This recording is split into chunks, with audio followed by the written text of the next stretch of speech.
আসসালামু আলাইকুম everyone, welcome back to my channel cooking studio by Sayeda. আশা করি আপনারা সবাই ভালো আছেন। কুকিং স্টুডিওর আজকের আয়োজনে টক ঝাল মিষ্টি জলপাইয়ের আচার। চলুন দেখে নেই এর প্রস্তুত প্রণালী। আচার তৈরি করার জন্য এখানে 2 কেজি ফ্রেশ জলপাই নিয়েছি। জলপাইটা ভালো করে ধুয়ে পানি ঝরিয়ে নিয়েছি। এখন এই জলপাইগুলোকে ভাপিয়ে নেব। আস্ত জলপাই বছর জুড়ে ডিপ ফ্রিজে সংরক্ষণ করা যায়। আপনারাও এইভাবে সংরক্ষণ করতে পারেন। জলপাই নিয়ে প্রথমে ভালো করে ধুয়ে এয়ার কন্টেনার বক্সে বা যে কোনো প্লাস্টিক ব্যাগে ভরে ডিপ ফ্রিজে সংরক্ষণ করতে পারবেন। জলপাই ভাপানোর জন্য নিচে একটি হাঁড়ির মধ্যে পানি নিয়ে এর উপর জলপাই পাত্রটা বসিয়ে দিয়েছি। হাই হিটে 10 মিনিটের জন্য ঢাকনা দিয়ে রেখে দিয়েছিলাম। ভাপানোর পর জলপাইগুলো অনেকটা ফেটে গিয়েছে আর কালারটাও চেঞ্জ হয়ে এসেছে। এখন এই জলপাইগুলো ঠান্ডা হওয়ার জন্য রেখে দেব। আচার তৈরি করার জন্য এখানে কিছু মশলা নিয়েছি 1/4 কাপ আস্ত সাদা সরিষা, 3 টেবিল চামচ রসুন বাটা, নিয়েছি 5-6টি আস্ত শুকনো মরিচ, নিয়েছি 1 টেবিল চামচ আস্ত শাহি জিরা, আস্ত জিরা নিয়েছি 1 টেবিল চামচ, 1 চা চামচ কালো জিরা, 1 চা চামচ মেথি আর নিয়েছি 1 টেবিল চামচ ধনে গুঁড়ো। এই সব কিছু মশলা একসাথে শুকনো খোলায় ভেজে নেব। মশলা ভাজার জন্য আমি এখানে একটি শুকনো খোলা নিয়েছি। এর মধ্যে একে একে সব উপকরণ দিয়ে দেব।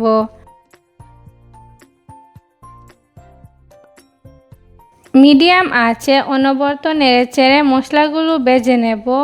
একটা সময় নাড়তে নাড়তে দেখবেন কালারটাও চেঞ্জ হয়ে এসেছে, স্মেলও একটা বের হচ্ছে। ঠিক সেই পর্যায়ে মশলাগুলো নামিয়ে নেব। নামিয়ে ঠান্ডা করে ব্লেন্ড করে নেব।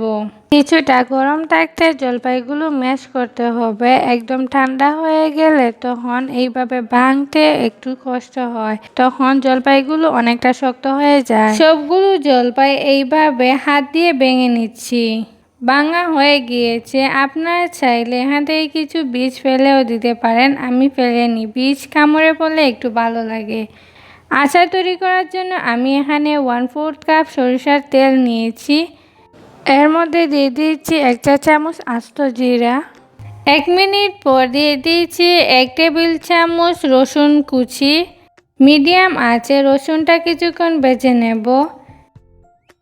কিছুক্ষণ নাড়ার পর দেখতে পারবেন রসুনের কালারটা চেঞ্জ হয়ে এসেছে। ঠিক সেই পর্যায়ে দিয়ে দিচ্ছি 1/2 কাপ পেঁয়াজ বাটা। এরপর দিয়ে দিচ্ছি ব্লেন্ড করা সরিষা বাটা। অল্প পানি দিয়ে ব্লেন্ড করে নিয়েছি। মিডিয়াম আঁচে 2 মিনিট অনবরত নেড়েচেড়ে মশলাটা রান্না করে নেব।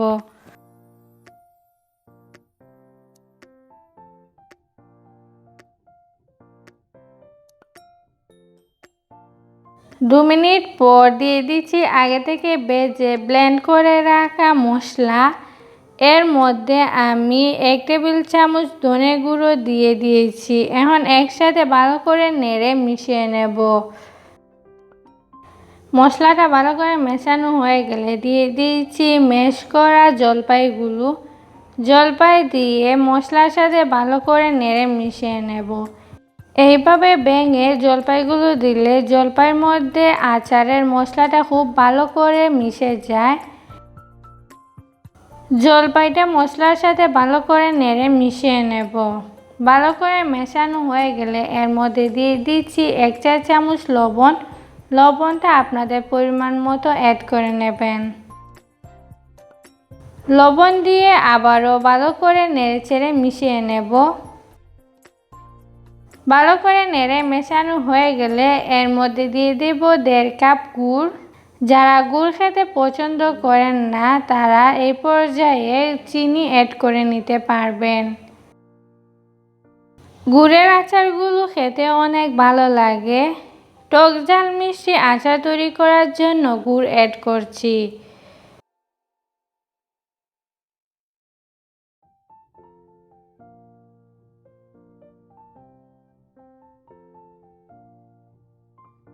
এখন দুটো চামচ দিয়ে ভালো করে জলপাইয়ের সাথে গুড়টা মিশিয়ে নিচ্ছি।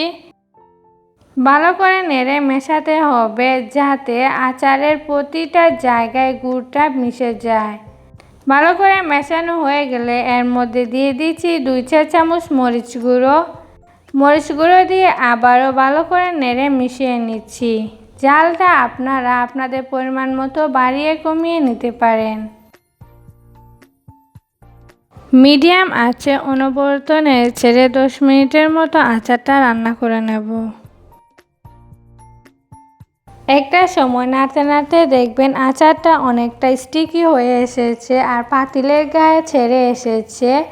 সেই পর্যায়ে বুঝতে হবে আচারটা একদম ভালোভাবে রেডি হয়ে গিয়েছে।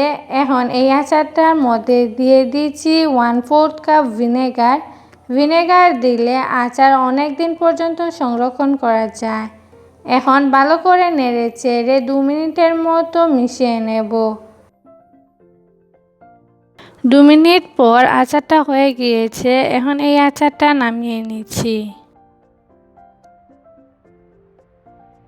এখানে আমি একটি ট্রের মধ্যে আচারটা নামিয়ে নিয়েছি। আচারগুলো একদম ভালো করে ঠান্ডা করে নেব। আচারটা একদম ঠান্ডা হয়ে গিয়েছে। ঠান্ডা হওয়ার পর কালারটা অনেকটা চেঞ্জ হয়ে গিয়েছে। আচার সংরক্ষণ করার জন্য আমি এখানে শুকনো কাচের বয়ম নিয়েছি। আপনারা যে কোনো ধরনের প্লাস্টিকের বয়ম বা এয়ার কন্টেনার বক্সে ভরেও সংরক্ষণ করতে পারবেন। ঠান্ডা হওয়ার পর আচার আরও কিছুটা আটালো হয়ে গিয়েছে। যে পাত্রের মধ্যে আচার সংরক্ষণ করবেন খেয়াল রাখতে হবে যাতে সেই পাত্রটা একদম শুকনো থাকে, যাতে কোনো ভেজা ভাব না থাকে। ভেজা ভাব থাকলে আচারটা নষ্ট হয়ে যাবার সম্ভাবনা বেশি থাকে। নর্মাল টেম্পারেচারে বছর জুড়ে এই আচারটা সংরক্ষণ করতে পারবেন। নর্মাল ফ্রিজেও বছর জুড়ে সংরক্ষণ করা যায়। আশা করি এই রেসিপিটা বাসায় ট্রাই করবেন। বাসার সবার কেমন লেগেছে আমার সাথে কমেন্ট বক্সে শেয়ার করবেন। যারা এখনও আমার চ্যানেলটি সাবস্ক্রাইব করেননি তারা আমার চ্যানেলটি সাবস্ক্রাইব করে পাশে থাকবেন। সবাই ভালো থাকবেন, সুস্থ থাকবেন। আল্লাহ হাফিজ।